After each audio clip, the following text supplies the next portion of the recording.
10,000 world के इस episode की शुरुआत में हम लिंगफैंग को देखते हैं, जो कि बहुत ही तेजी के साथ अपनी बेटी को बचाने के लिए जा रहा था। साथ ही वह थंडर ड्रैगन को बोलता है, थंडर ड्रैगन, क्या आपके पास कोई ऐसी चीज मौजूद है जो कि जय पर मेरी मदद कर सकती है? इस बार थंडर ड्रैगन बोलता है, मेरे पास कोई भी ऐसा फॉर्मेशन नहीं है जो कि जय पर तुम्हारी मदद कर सकता है, लेकिन हेवन के सीक्रेट को पता लगाने के लिए एक फॉर्मेशन का निर्माण इस जगह पर किया जा सकता है, जिसकी वजह से हम लोगों को हेवन के सीक्रेट के बारे में पता चल सकता है। यह बोलने के बाद थंडर ड्रैगन यहाँ पर हिंगवान फॉर्मेशन को एक्टिवेट कर लेता है, जिसके अंदर से बहुत ही ज्यादा टेरिफाइंग एनर्जी बाहर निकलने लगती है। और इस चीज को देखकर लिंगफैंग अपने मन में सोचने लगता है कि हिंगवान फॉर्मेशन को बनाने के लिए बहुत सारी डिवाइन एनर्जी की आवश्यकता पड़ती है। तभी थंडर ड्रैगन बोलता है, अगर ये फॉर्मेशन एक बार एक्टिवेट हो जाता है तो इस चीज की वजह से पहले सभी हेवन और दुनिया को रूपांतरित होगा। इसलिए अगर तुम इस जगह पर डिवाइन मेडिसिन का यूज करते हो तो इस चीज की वजह से हम लोगों को उसके लोकेशन का पता मिल सकता है। और इस बात को सुनने के बाद लिंगफैंग भी रुक जाता है, जिसकी वजह से शाओटियान सीधे इस जगह पर लिंगफैंग से टकरा जाता है। साथ ही इस जगह पर ये सभी लोग भी काफी ज्यादा शॉक हो जाते हैं। तभी लिंगफैंग इन सभी लोगों को बता देता है कि मैं इस जगह पर एक फॉर्मेशन बनाना चाहता हूँ। यह बोलने के बाद वो बहुत ही तेजी के साथ आगे की ओर जाने लगता है। साथ ही इसके पीछे में शाओटियान और उसके फैमिली के सभी लोग भी जाने लगते हैं। तभी अचानक से लिंगफैंग के छाती में बहुत ही ज्यादा दर्द होने लगता है और वो अपने मन में सोचता है, ये तो वही एहसास है जो कि कुछ देर पहले मुझे हुआ था, इसलिए क्या वो लड़की मेरे आसपास में हो सकती है? यह बोलने के बाद वो दूसरी दिशा की ओर जाने लगता है और इस चीज को देखकर शाओटियान काफी ज्यादा शॉक हो जाता है, क्योंकि शाओटियान को यहाँ पर कुछ भी समझ में नहीं आ रहा था कि आखिरकार लिंगफैंग इस जगह पर ढूंढ किसे रहा है। इधर हम छोटी सी लड़की को देखते हैं, जिसके सामने एक एल्डर आ गया था, जिसे देखकर ये छोटी सी लड़की काफी ज्यादा परेशान हो जाती है और वो बोलती है, मेरे ब्रदर ने जैसा बोला था इस जगह पर बिल्कुल भी ऐसा नहीं है, क्योंकि इस आदमी को देखकर मुझे बहुत ही ज्यादा डर लग रहा है, क्योंकि मुझे नहीं पता है कि इसके मन में आखिरकार क्या चल रहा है। इसलिए मुझे इस जगह पर अब क्या करना चाहिए, क्योंकि इस आदमी के इरादे तो मुझे इस जगह पर ठीक नहीं लगते हैं। तभी हम इस एल्डर को देखते हैं, जो कि काफी ज्यादा मुस्कुराकर इसकी ओर आने लगता है, जिसकी वजह से ये लड़की काफी ज्यादा डर जाती है और वो बोलती है, तुम मेरे करीब मत आओ, नहीं तो मैं तुम्हें जान से मार डालूंगी। इस बार ये एल्डर यहाँ पर एक अटैक को क्रिएट कर लेता है। इसके बाद वो बिना कोई टाइम जाए किए इससे छोटी सी लड़की के ऊपर हमला कर देता है, लेकिन इस छोटी सी लड़की ने भी टाइम रहते ही अपने सामने एक प्रोटेक्टिव बैरियर बना लिया था। लेकिन इस एल्डर का अटैक काफी ज्यादा पावरफुल होता है, जिसकी वजह से इस छोटी सी लड़की के प्रोटेक्टिव बैरियर में यहाँ पर काफी ज्यादा क्रैक पड़ जाते हैं, जिसे देखकर ये काफी ज्यादा घबरा जाती है और वो अपने मन में सोचती है कि मेरा फॉर्मेशन तो इस जगह पर कुछ ही देर में डिस्ट्रॉय होने वाला है। तभी हम इस एल्डर को देखते हैं, जिसका नाम जू होता है और वो बोलता है, मेरी किस्मत तो आज बहुत ही ज्यादा अच्छी है, क्योंकि मुझे इस जगह पर एक बच्चा मिल गया है और एक बार अगर मैं इस जगह पर आइस सोल डिवाइन मोती को रिफाइन कर लेता हूँ तो इस चीज की वजह से मेरी पावर काफी ज्यादा बढ़ सकती है, क्योंकि इस चीज की वजह से शायद से मैं हाफ वर्चुअल गॉड लेवल को ब्रेक थ्रू कर सकता हूँ। यह बोलने के बाद एल्डर जू इस जगह पर और भी बहुत सारे अटैक को क्रिएट कर लेता है। इसके बाद वो इससे इस लड़की के ऊपर हमला कर देता है, जिसकी वजह से ये लड़की काफी ज्यादा इंजर्ड हो जाती है, क्योंकि ये लड़की इस जगह पर इन सभी अटैक को रोकने की कोशिश कर रही थी, जिसकी वजह से इसकी हालत काफी ज्यादा खराब हो जाती है, क्योंकि एल्डर जू काफी ज्यादा पावरफुल होता है। तभी ये लड़की बोलती है, अब मैं ज्यादा देर तक इस प्रोटेक्टिव बैरियर को यहाँ पर बनाकर नहीं रह सकती हूँ। तभी एल्डर जू यहाँ पर और एक अटैक इस लड़की के ऊपर कर देता है, जिसकी वजह से बहुत सारे चेन इस लड़की के प्रोटेक्टिव बैरियर को चारों तरफ से घेर लेते हैं और इस चीज की वजह से इस लड़की को काफी ज्यादा प्रॉब्लम होना शुरू हो जाता है। लेकिन वो अभी भी हार मानने को यहाँ पर तैयार नहीं थी, क्योंकि वो अपने मन में सोचती है कि अगर इस जगह पर ऐसा ही चलता रहा तो मेरा मरना इस जगह पर तय है, इसलिए मुझे किसी भी हालत में इस चीज को यहाँ पर डिस्ट्रॉय करना होगा। यह बोलने के बाद यह हेवनली स्वॉर्ड से एल्डर जू के ऊपर हमला कर देती है, लेकिन एल्डर जू तो अपने सामने एक प्रोटेक्टिव बैरियर बनाकर इसके अटैक को बहुत ही आसानी के साथ रोक देता है। लेकिन इन दोनों के अटैक आपस में टकराते हैं, जिसकी वजह से बहुत ही ज्यादा हाई अमाउंट में स्पिरिचुअल एनर्जी निकलने लगती है और इस चीज को देखकर एल्डर जू बोलता है, तुम अपनी इस क्षमता के साथ मुझे इस जगह पर हरा नहीं सकती हो, इसलिए अब तुम्हें इस जगह पर हार मान लेना चाहिए। यह बोलने के बाद एल्डर जू यहाँ पर एक फॉर्मेशन को अपीयर कर लेता है, जिसके अंदर से एक बहुत ही ज्यादा बड़ा आइस का क्रिस्टल बाहर निकलकर सीधे इस लड़की के ऊपर अटैक करने के लिए जाने लगता है। जिसे देखकर ये लड़की अपने सामने एक प्रोटेक्टिव बैरियर बनाकर इस अटैक को रोकने की कोशिश करती है, लेकिन ये अटैक काफी ज्यादा पावरफुल होता है, जिसकी वजह से इसका अटैक एक ही झटके में डिस्ट्रॉय हो जाता है और इस चीज की वजह से वो थोड़ी सी दूर जाकर गिरती है। और इस मौके का फायदा उठाकर एल्डर जू यहाँ पर और एक अटैक को क्रिएट कर लेता है और वो इससे इस लड़की के ऊपर हमला कर देता है, जिसकी वजह से जमीन के अंदर से बहुत सारे आइस क्रिस्टल बाहर निकलने लगते हैं और ये सभी क्रिस्टल इस जगह पर इस लड़की को अपने अंदर में कैद कर लेते हैं, जिसकी वजह से ये लड़की अब चाहकर भी इस जगह पर कुछ कर नहीं पाती है, क्योंकि मैंगटियांग की सिस्टर यहाँ पर इस क्रिस्टल के अंदर में कैद हो गई थी। तभी एल्डर जू बोलता है, छोटी लड़की अब तुम्हें इस जगह पर आत्मसमर्पण कर देना चाहिए।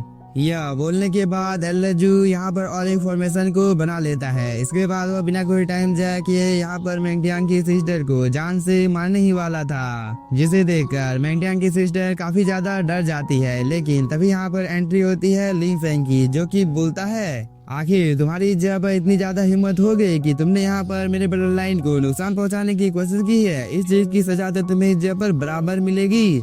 यह बोलने के बाद लिंग फेंग अपनी निर्वाणा स्वॉर्ड से इस एल्डर के ऊपर हमला कर देता है, जो कि एक ही झटके में यहाँ पर इस लड़की के आसपास में जितने भी ज्यादा क्रिस्टल मौजूद होते हैं उन सभी को पिघलाकर इस एल्डर की ओर काफी तेजी के साथ जाने लगता है।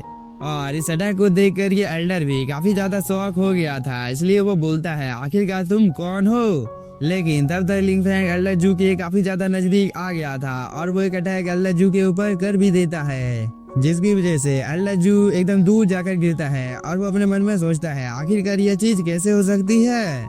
तभी हम लिंग फेंग को देखते हैं, जो कि नीचे उतर कर आ जाता है। इसके बाद वो अपने बेटी के पास आकर इसकी बॉडी के अंदर में बहुत ही ज्यादा स्पिरिचुअल एनर्जी को डालने लगता है, जिसकी वजह से इसकी बेटी इस जगह पर होश में आने लगती है।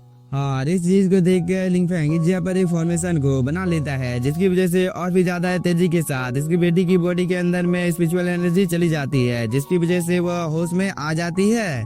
इसके बाद वह जैसे ही अपने सामने लिंग फेंग को देखती है तो वो काफी ज्यादा खुश हो जाती है और वो बोलती है, पिताजी क्या मैं इस जगह पर सपना देख रही हूँ कि आप मेरे सामने हैं। इस बार लिंग फेंग बोलता है, क्या तुम अपना नाम मुझे बता सकती हो। इस बार ये लड़की बोलती है, मेरा नाम मैंग सिंगलिंग है और पिताजी फाइनली इतना ज्यादा मेहनत करने के बाद मैंने आखिरकार आपको ढूंढ लिया है। इस बात को सुनकर साटियान इस जगह पर काफी ज्यादा शौक हो जाते हैं और वो बोलता है, उस लेडी ने इस जगह पर जुड़वा बच्चों को जन्म दिया है, यानी कि मैंगटियांग और मैंग सिंगलिंग यहाँ पर लिंग फेंग के ही बच्चे हैं। यह बोलने के बाद साटियान इस जगह पर काफी ज्यादा खुश हो जाता है। इधर हम मैंग सिंगलिंग को देखते हैं, जो कि काफी ज्यादा रोने लगती है। इस पर लिंग फेंग बोलता है, तुम्हें इस जगह पर चिंता करने की कोई भी जरूरत नहीं है, क्योंकि अब इस जगह पर सब कुछ ठीक है। तभी साटियान भी यहाँ पर आ जाता है और वो इस लड़की को अच्छी तरीके से देखने के बाद बोलता है, ये तो बिल्कुल तियान की ही तरह दिखती है। इस बार मैंग सिंगलिंग यहाँ पर साटियान के साथ बहस करने लगती है। तभी लिंग फेंग बोलता है, तुम्हारी मॉम सच में 1000 साल पुरानी है।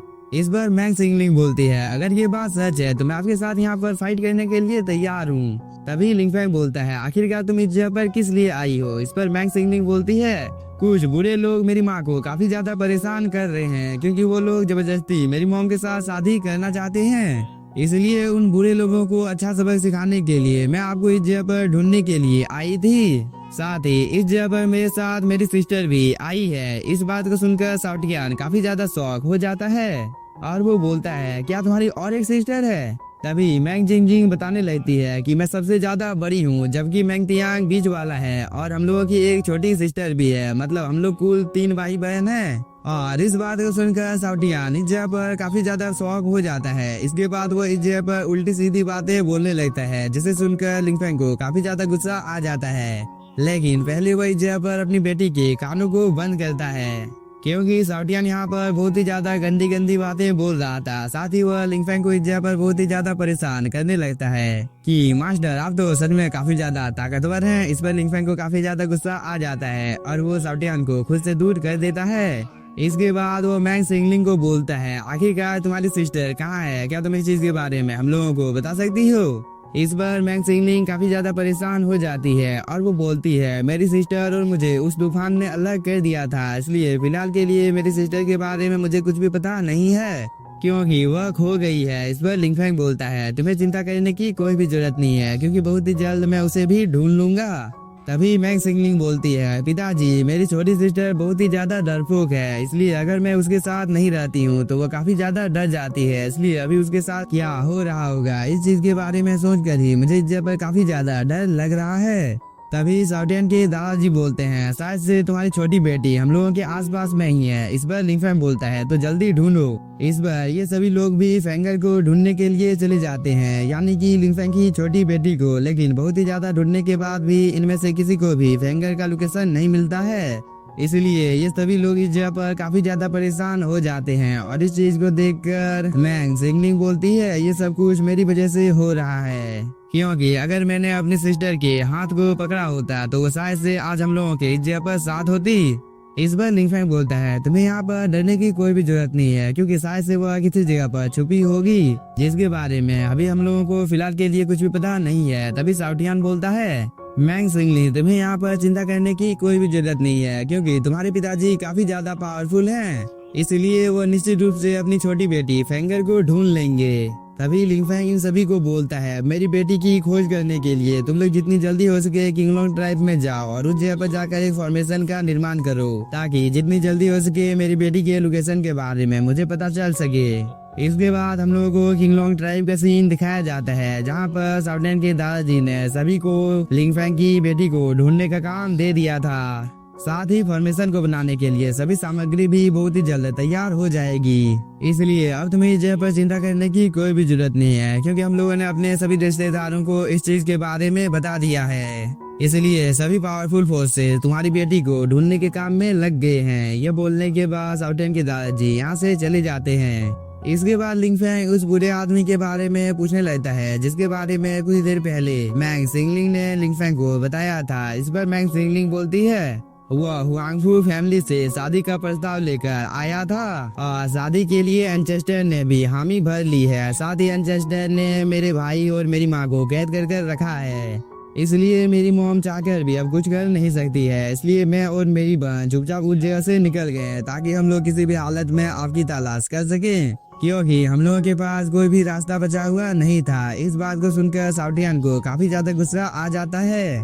इसके बाद वो मैंग सिंगलिंग को बोलता है, तुम सच में काफी ज्यादा बहादुर हो। साथ ही वो एंचेस्टर तो काफी ज्यादा बुरा निकला। इस बात को सुनकर लिंगफैंग को यहाँ पर काफी ज्यादा गुस्सा आ जाता है। तभी मैंग सिंगलिंग बोलती है, दादाजी भी काफी ज्यादा बुरे हैं, क्योंकि उन्होंने मेरे ब्रदर के फैमिली मोती को ले लिया है और उन्होंने अपना वादा भी नहीं निभाया है। इस बात को सुनकर लिंगफैंग इस जगह पर बिल्कुल शांत होता है। इसके बाद वो बोलता है, मैं उन सभी लोगों को अच्छा सबक सिखाऊंगा। तभी मैंग सिंगलिंग बोलती है, पिताजी क्या आप सच में एक ट्रू गॉड लेवल के कल्टीवेटर को हरा सकते हैं? इस पर लिंगफैंग बोलता है, तुम्हें यहाँ पर चिंता करने की कोई भी जरूरत नहीं है। पहले हम लोग इस जगह पर फेंगर को ढूंढते हैं, इसके बाद हम लोग उन सभी बूढ़े लोगों को ठिकाना लगा देंगे। या बोलने के बाद लिंगफैंग अपने पास से काफी ज्यादा मेडिसिन और ट्रेजर को बाहर निकाल लेता है। इसके बाद वह इन सभी को साउटियन को दे देता है और वो बोलता है, जितनी जल्दी हो सके अब फॉर्मेशन को बनाओ। इस पर साउटियन बोलता है, मास्टर अब आपको चिंता करने की कोई भी जरूरत नहीं है, भले ही इस चीज में मेरी जान क्यों ना चली जाए, लेकिन मैं इस चीज को कर ही रहूंगा, क्योंकि मैं भी किसी भी हालत में आपकी बेटी की रक्षा करना चाहता हूँ। इसके बाद हम लोगों को बाहर का सीन दिखाया जाता है, जहाँ पर साउटियन के पिताजी अपने सभी रिश्तेदारों को बोलता है, जो भी लिंगफैंग की बेटी को ढूंढ कर इस जगह पर लाएगा उसे एक वर्चुअल गॉड के 9 लेवल जितना पावरफुल फॉर्मेशन मिलेगा। इसलिए जितनी जल्दी हो सके तुम लोगों को अपने काम में लग जाना चाहिए, ताकि तुम लोगों को वह ट्रेजर प्राप्त हो सके। इस बात को सुनकर ये सभी भी यहाँ बोलकर यहाँ से जाने की तैयारी करने लगते हैं, लेकिन तभी इस जगह पर एक बहुत ही ज्यादा पावरफुल कल्टीवेटर आ जाता है और वो अपनी एनर्जी को रिलीज कर एक ही झटके में इस जगह पर जो प्रोटेक्टिव बैरियर बना हुआ होता है इसे डिस्ट्रॉय कर देता है। इस चीज को देखकर साउटियन के पिताजी काफी ज्यादा शॉक हो जाते हैं, क्योंकि ये ब्लैक ड्रैगन एम्परर इन दोनों को बाहर निकलने के लिए बोल रहा था, और ये जब दोनों बाहर निकल कर आ जाते हैं तो ये ब्लैक ड्रैगन एम्परर काफी ज्यादा गुस्से में लग रहा था। तभी साउटियन के दादाजी काफी ज्यादा परेशान हो जाते हैं और वो बोलते हैं, सुनो ड्रैगन किंग आखिरकार इस जगह पर क्या कर रहा है? तभी सुनो ड्रैगन किंग बोलता है, तुम लोगों ने ह्यूमन रेस के साथ हाथ मिला लिया है, इसलिए अब तुम लोगों को जान से मैं मार डालूंगा, क्योंकि तुम लोगों ने मेरे बहुत सारे पावरफुल कल्टीवेटर को जान से मारा है। या बोलने के बाद स्नो ड्रैगन किंग इस जगह पर एक फॉर्मेशन को एक्टिवेट कर देता है, जिसके अंदर से बहुत ही ज्यादा खतरनाक ग्रेविटी प्रेशर बाहर निकल रहा था, जिसकी वजह से इन दोनों को अपनी जगह में खड़े होने में भी प्रॉब्लम हो रही थी। लेकिन इसी के साथ हम लोगों का ये एपिसोड हो जाता है खत्म। तो अगर आप लोगों को वीडियो पसंद आया होगा तो चैनल को सब्सक्राइब कीजिए और वीडियो को लाइक, और मेरे सेकंड चैनल का लिंक आप लोगों को डिस्क्रिप्शन में मिल जाएगा। तो अभी तक आप लोगों ने इसे सब्सक्राइब नहीं किया है तो जाकर उसे भी सब्सक्राइब कर लीजिएगा। और थैंक यू फॉर वॉचिंग।